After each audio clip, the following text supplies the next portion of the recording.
del contexto histórico del movimiento indígena.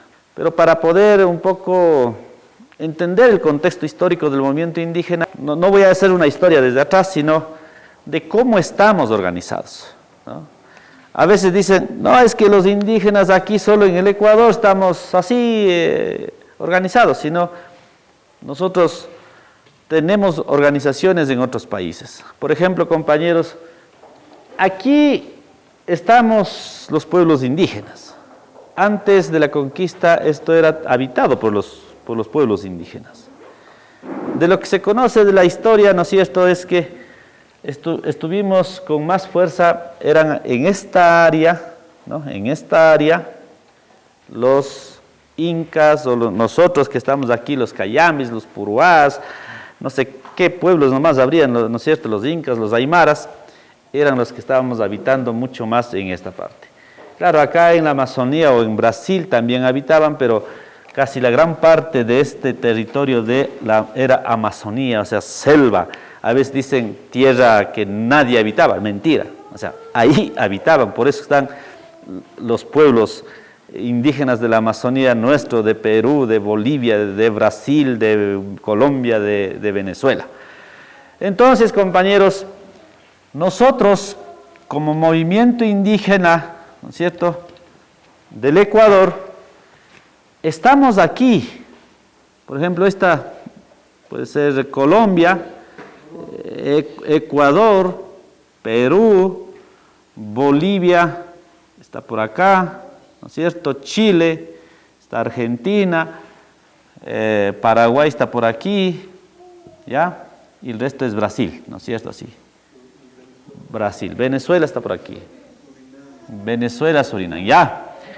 Entonces, nosotros estamos organizados, ¿ya? Organizados, aquí en el Ecuador estamos la CONAIE. La CONAIE, está la FENOCIN, la FEINE. Yo voy a hablar más de organizaciones nacionales, ¿ya? ¿No es cierto? Ecuador somos una organización nacional, pero somos parte de la CONAIE, ¿ya? En Perú hay varias organizaciones también. Está la CCP, ¿cierto? CCP, está la CNA, ¿no? CCP es la Confederación Campesina Peruana. CNA es la Coordinadora Nacional Agraria del Perú, se llama, pero se habla CNA. Existe la CONACAMI y así una serie de organizaciones. En Perú hay varias organizaciones, no es como aquí en el Ecuador, que hay una sola organización grande, ¿no es cierto? A pesar de que hay la FENOCIN, la FEINE, pero aquí la CONAIE es la más grande del país, que somos nosotros. Tenemos en Bolivia, la organización más grande es la CCUTCB, ¿ya? CCUTCB. Tenemos en Colombia hay una sola organización nacional, bueno, hay otra también, pero que es más en la Amazonía, que se llama la ONIC, ¿ya? La Organización Nacional Indígena de Colombia. En Ecuador, la Confederación de Nacionalidades Indígenas del Ecuador, CONAIE. En Perú hay estas tres organizaciones más grandes, pero estas tres organizaciones se juntan en Pacto de Unidad, le llaman, ¿no? En Pacto de Unidad del Perú. En Bolivia también hay organizaciones que están, por ejemplo, en la Amazonía, la CIDOF, como nuestra Confiñay aquí en Ecuador, que es parte de la CONAIE. También existe la CONAMAC, ¿ya? CONAMAC, el Consejo Nacional de Ayllus del Collasuyo se llama ellos, ¿no? Y las Bartolinas Sisa. Así se llama, ¿no? Con pasacitas, Bartolinas Sisa. Sí. Confederación de Mujeres de Bartolinas, ¿ya? Bartolinas se llama, Bartolinas Sisa, la Confederación de... ¿Perdón? En Bolivia. ¿Ya? Ahora, aquí en Chile, hay casi desde, bueno, en todo Chile hay pueblos indígenas, pero más o menos desde la mitad de Chile hacia el sur, ¿no? Ustedes de pronto hayan escuchado la Araucanía, están los mapuches, ¿ya? Mapuches, pueblo mapuche. Es la más grande de Chile. Todas estas organizaciones nos hemos juntado. Trabajamos juntos. No sé ahora, tal vez un poco menos, pero hace años trabajábamos de manera más conjunta. Entonces, con estas organizaciones nos hemos juntado, pero ¿cuál ha sido la idea, el pensamiento para juntar? Eso es importante, ¿no? ¿Y por qué nos hemos organizado? Y ahí para hablar en el Ecuador. A ver, todas estas organizaciones nos hemos juntado, ¿por qué? Primero, por recuperar los territorios o por defender los territorios. O sea, primero es territorio. Porque un indígena sin tierra, ¿qué sería? Casi sin la mitad de su vida, de su alma. Entonces, es el territorio. En todo este espacio es la tierra. La razón más importante de estas organizaciones que se formó es por tierra. La CONAI aquí en Ecuador, o el pueblo Cayambe aquí, o nuestras comunas que estamos, o nuestras asociaciones, ¿por qué formarían? Por recuperar la tierra. Nuestros padres, nuestros abuelos que andaban trabajando en la hacienda, se organizaron, o sea, para recuperar, para luchar la tierra.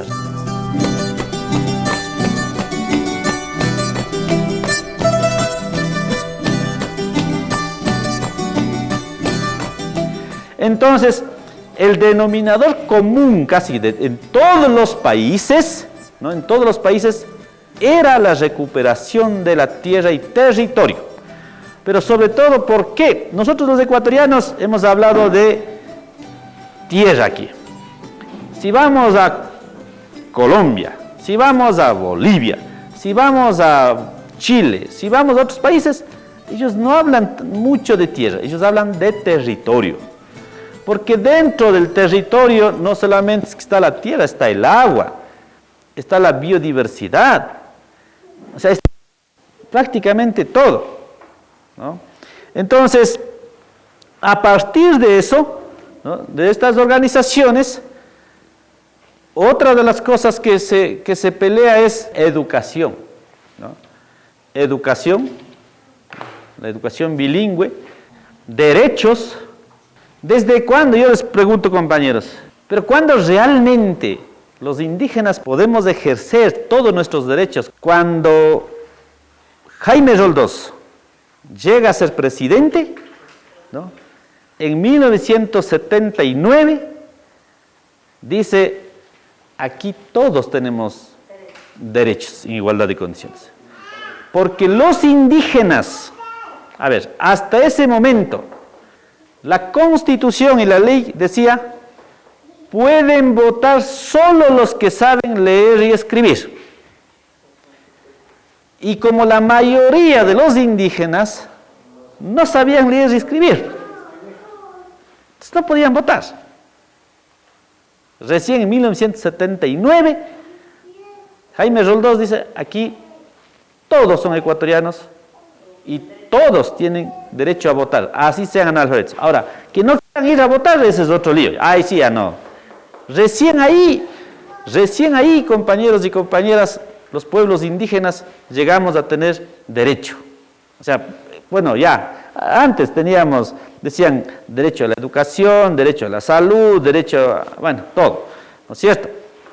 Pero para ir a votar era solamente los que saben leer y escribir.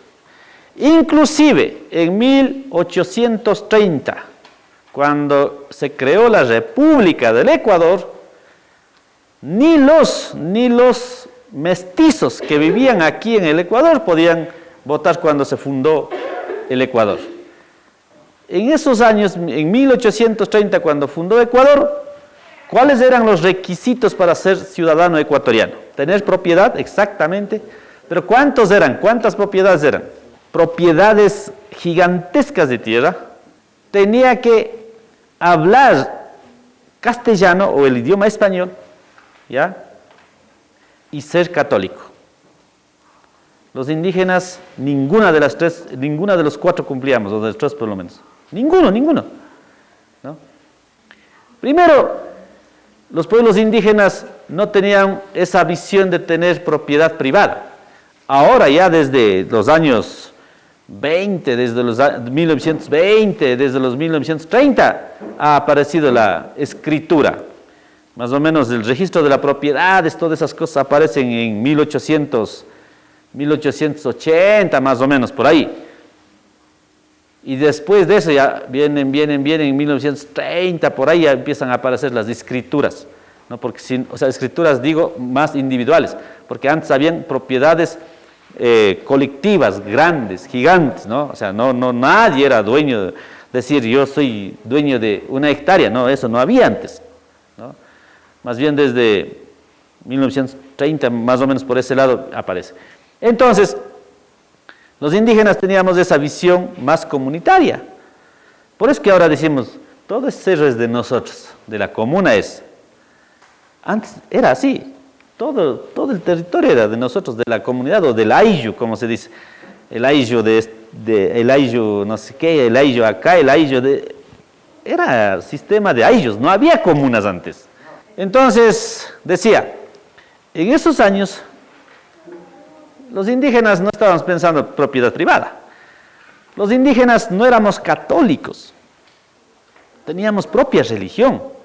Propia religión. O sea, por eso, no sé si hasta ahora, ¿no es cierto? No éramos católicos, no, los indígenas no eran católicos. Nuestra creencia, nuestra fe era, no sé, en los cerros, en el sol, en la luna. ¿No es cierto? Era en el cerro. Cascadas. Yo me acuerdo, mis abuelos siempre creían en la luna, en la noche. Siempre pedían la fuerza de los espíritus de los cerros, ¿no? Era eso. Entonces no éramos católicos. La conquista vino, a la fuerza hizo que vaya a la misa, por ejemplo, el Quinche, la iglesia de Quinche, ¿no? Ahí era templo sagrado de los cayambis hace 500 años. Y como los indígenas iban y en ese sitio veneraban, hacían los cultos, los ritos y todo, entonces destruyeron todo, pero pusieron iglesia. Aquí en Cayambe, al lado de Puntiachil, puso la iglesia, porque Puntiachil está, ¿cuánto será? A unos 100, 200 metros desde la iglesia de Cayambe, ahí está el templo sagrado de los Cayambes del Puntiachil. Y así hicieron. Tampoco tenían plata, moneda, para ser ecuatorianos, no tenían moneda, ¿no? Su sistema de cambio, por eso dice, el trueque, el rande, el compartir, bueno, todas esas cosas. Entonces, los derechos, compañeros y compañeras, los derechos, por todo eso hemos peleado. Ahora, entonces, pero ¿cuáles temas son los que junta a nivel internacional al movimiento indígena? Son defensa del territorio, educación, derechos, la celebración de los 500 años que quisieron hacer los gobiernos en 1992, ¿no? Y el planteamiento de la plurinacionalidad. Se movilizó por todo esto, se organizó por todo esto, pero la fuerza del movimiento indígena en todos los lados empieza a recobrar es por la celebración de los 500 años. Bueno, en Bolivia mucho más fuerte, acá también, en Perú lo mismo, pero el movimiento indígena, ¿qué es lo que ha pasado?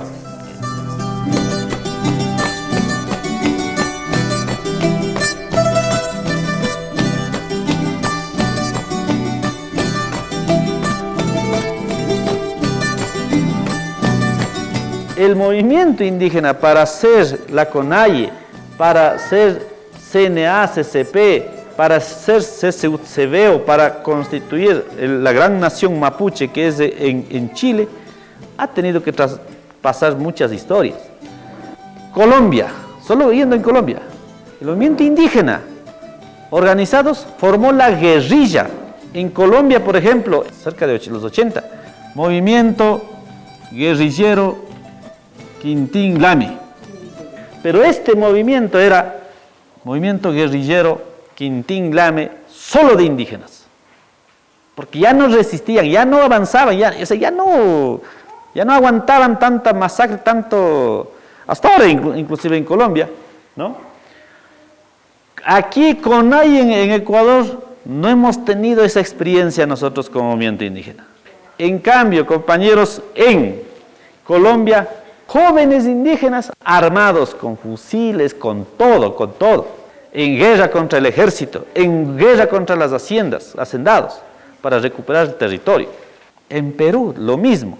En Perú, Sendero Luminoso y también el movimiento Tupac, MRTA, Tupac Amaru, ¿ya?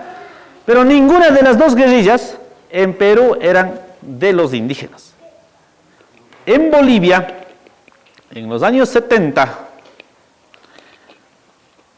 Felipe Quispe, ¿no?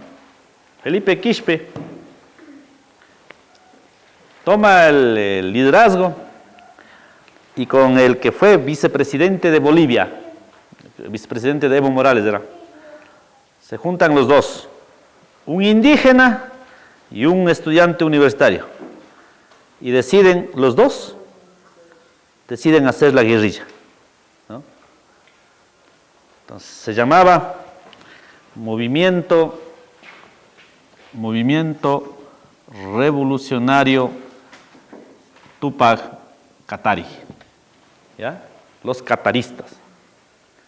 Arma la guerrilla y le nombran a Malcu, o sea, a Felipe Quispe como comandante, y empieza la guerrilla. Entonces, arman la guerrilla, pero ¿para qué? Quintín Lame, movimiento guerrillero Quintín Lame, y movimiento MRTK, eran guerrillas, ¿no?, que tenían una visión indígena, que defendían, ¿qué cosa? Defendían esto.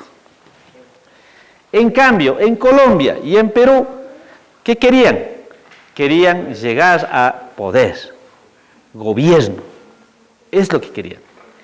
En cambio, estos dos guerrillas, ¿no?, defendían el territorio, la tierra, los derechos, ¿ya? Y bueno, ya después, tanto Quintín Lame y MRTK desaparecieron a finales de los años 80, porque ese no era el camino, porque matar y morir era no estaba bien, ¿no? Y deciden, ¿no es cierto?, hacer simplemente organización y punto. Y por eso se consolida la UNIC, el CRIC de Colombia. De este Quintín Lame, movimiento guerrillero Quintín Lame, se consolida la organización, el CRIC de Colombia, más o menos como Ecuarunari de aquí de Ecuador. Y desaparece MRTK y se consolida la CCUTCB de Bolivia.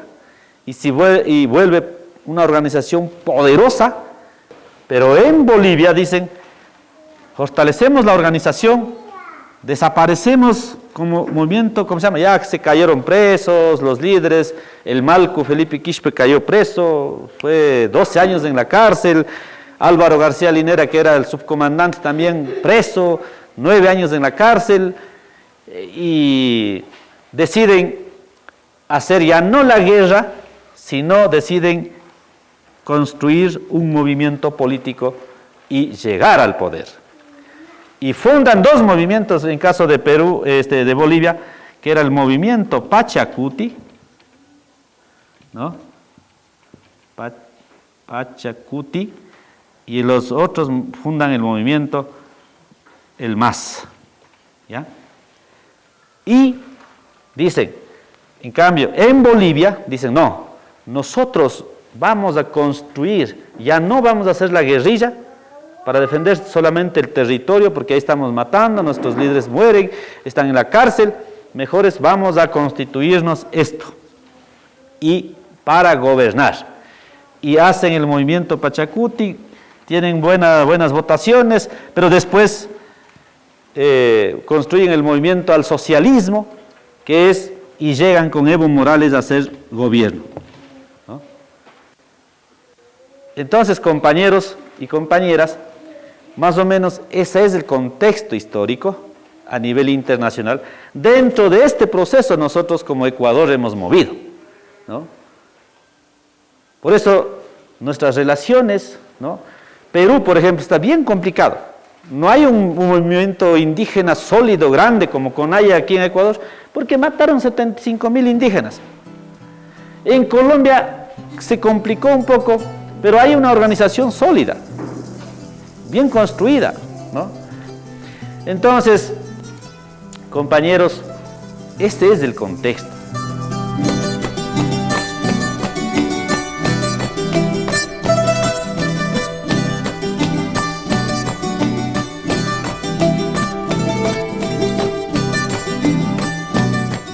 Y en 1972, entonces, empiezan a formar las comunas, ¿no?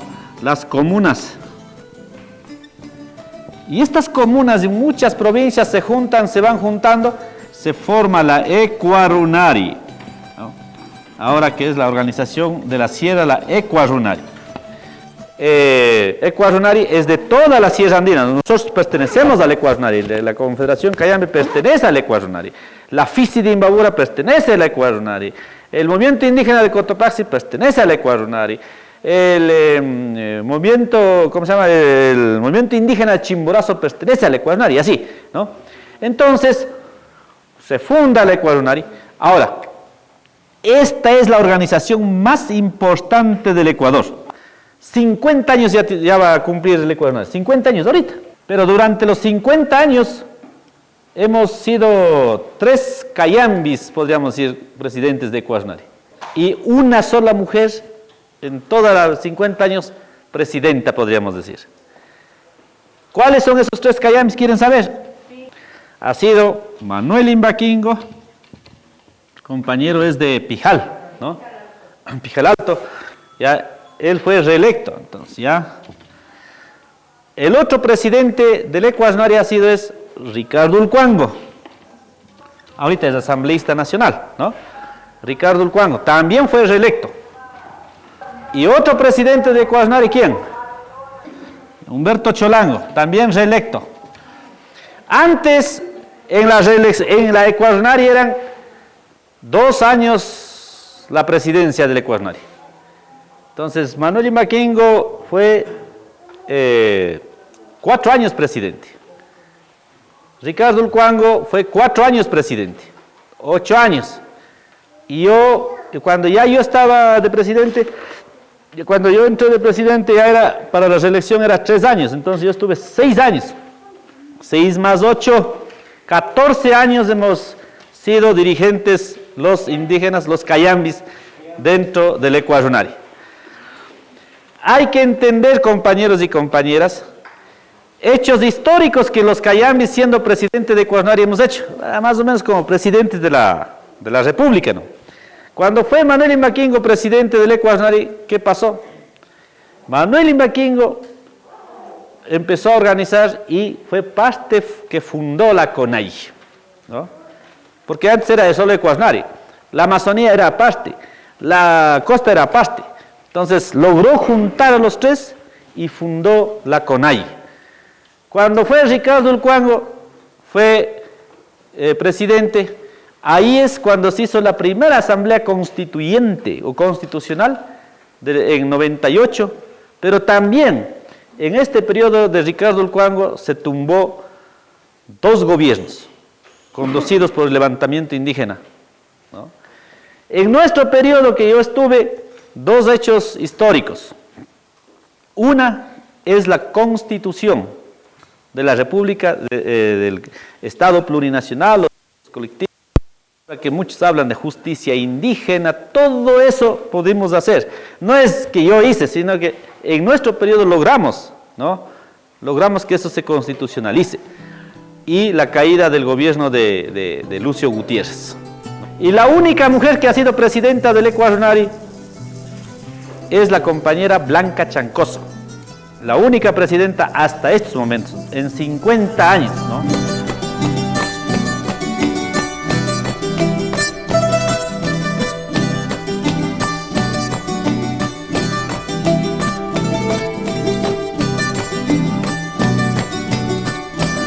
Ecuarunari, ya en la sierra, Ecua, la Confeñay,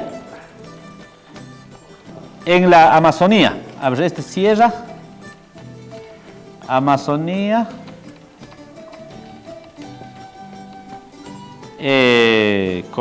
Conaice se llama, ¿no? Conaice en la costa, ¿ya? Costa. Estas tres organizaciones se juntan, y fundan la CONAIE, la Confederación de Nacionalidades Indígenas del Ecuador, CONAIE, grande.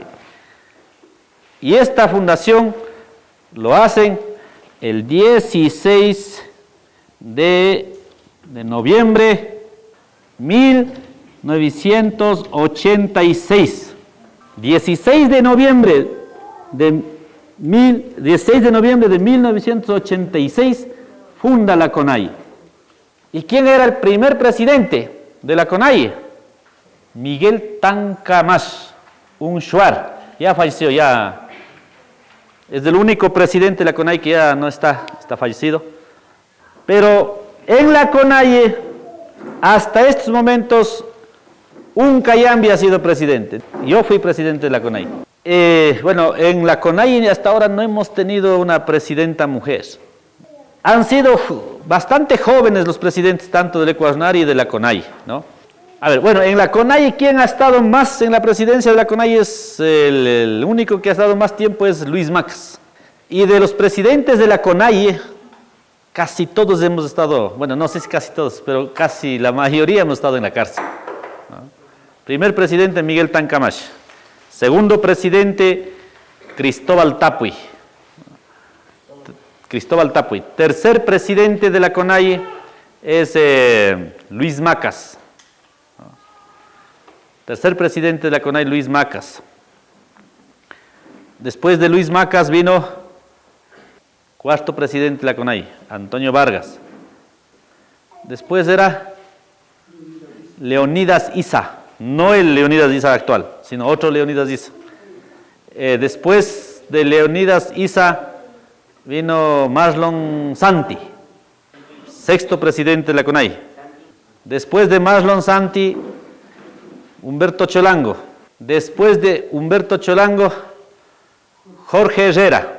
Después de Jorge Herrera, Jaime Vargas. Y después de Jaime Vargas, ahora está Leonidas Issa. 10 presidentes. Y de los 10 presidentes, ahora después de Leonidas Issa, cualquiera de ustedes pueden ser.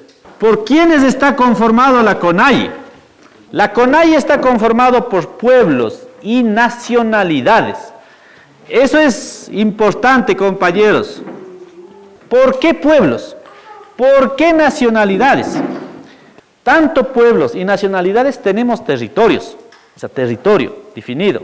Tenemos una estructura, una comunidad, una directiva. Hablamos diferentes idiomas. Nuestra historia es distinta, nuestra lucha es distinta. Tenemos un territorio así. Entonces, por eso es el reconocimiento de pueblos. De esto ¿quién hizo? La CONAIE. Así les guste o no les guste, es lo que nosotros decimos. Compañeros, las nacionalidades, ¿por qué? Las nacionalidades es porque ellos hablan idiomas distintos. No hablan el quichua. Por ejemplo, los shuar hablan su idioma distinto. Los cofanes hablan otro idioma. Los huauranes hablan distinto. Los los aguas hablan distinto. Los sáchilas o los colorados que dicen hablan distinto. Su vida es distinto.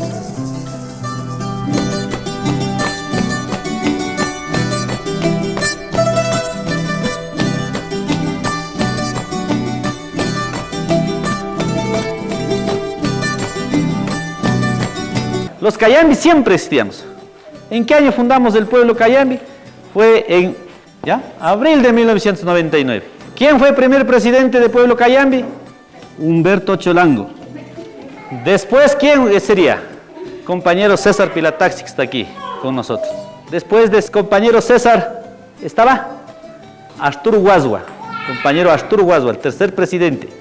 Después de Arturo, José Manuel Andrango. Después de José Manuel Andrango, Guillermo Churuchumbi. Después de Guillermo Churuchumbi, Agustín Cachipuendo. Después de Agustín Cachipuendo, ahora Vinicio Quilo. Son los presidentes del pueblo Cayambi, ¿no? Entonces, compañeros, esa es la historia. O sea, así es más o menos el contexto del movimiento indígena, ¿no? Con esto, para ya finalizar, compañeros, lo único que yo quiero decir es que ahora, este término de la plurinacionalidad nace desde Ecuador, desde la CONAIE, desde nosotros, y esto desaparecen las guerrillas, ¿no es cierto?, en Perú, en Bolivia, en Ecuador, y como nosotros los ecuatorianos no estuvimos metidos en esto, planteamos la plurinacionalidad y ahora otros países han cogido como ejemplo de lucha del movimiento indígena del Ecuador la plurinacionalidad. El tema de la plurinacionalidad nació de la CONAIE, pero ahora ha llegado a Bolivia a ser constitución. Ahora estamos contentos que en Chile ya está aprobándose, que parecía imposible en Chile con Pinochet, dictadura y todo, ¿no es cierto? Y ojalá en Perú y el resto de los países podamos seguir haciendo. Entonces, no solamente en Ecuador, ¿no es cierto?, la lucha es solo de los indígenas, sino también de otros sectores que se juntan, que admiran, que siguen la lucha. Lo mismo en Chile, lo mismo en Colombia, compañeros. O sea, todo este proceso histórico que ha permitido avanzar, y no solamente, compañeros, y no solamente en Ecuador, sino desde diferentes espacios, decía desde Ecuador, se ha logrado irradiar esta fuerza, esta necesidad de construir el Estado plurinacional y de juntar todos estos procesos políticos. Los compañeros, hay esa experiencia y yo creo que de esa experiencia tenemos que sacar las mejores lecciones para construir nuestra organización también aquí, reforzar nuestra organización, ¿ya? Por eso es importante, compañeros, que la organización, sea en la comuna, sea en cualquier espacio que sea, es importante pensar y reflexionar. La organización, la comuna, no solamente tiene que estar para solo convocar a la minga, solo para salir, y si no ha salido, pues entonces hay que multar, ¿no es cierto? En la comunidad tenemos que tomar conciencia, y especialmente los jóvenes, ¿no? Llamar a la unidad, llamar a seguir trabajando. Ustedes van a ser las futuros dirigentes de comunas, futuros líderes de las comunas. Ustedes van a ser futuros autoridades, futuros alcaldes. Entonces, compañeros, sí vamos a poder ser, compañeros, presidente de comuna, presidente de pueblo Cayambi, presidente de Ecuarunari, presidente de la CONAIE. Podemos ser, compañeros, autoridades, hasta presidente de la República o presidenta. Así es que hay que trabajar, hay que hacer estudiar a nuestros guaguas, a nuestros hijos, hay que incentivar que estudien, que no se desanimen y seguir organizados en cada una de nuestras comunidades. Nada más, muchísimas gracias, compañeros y compañeras.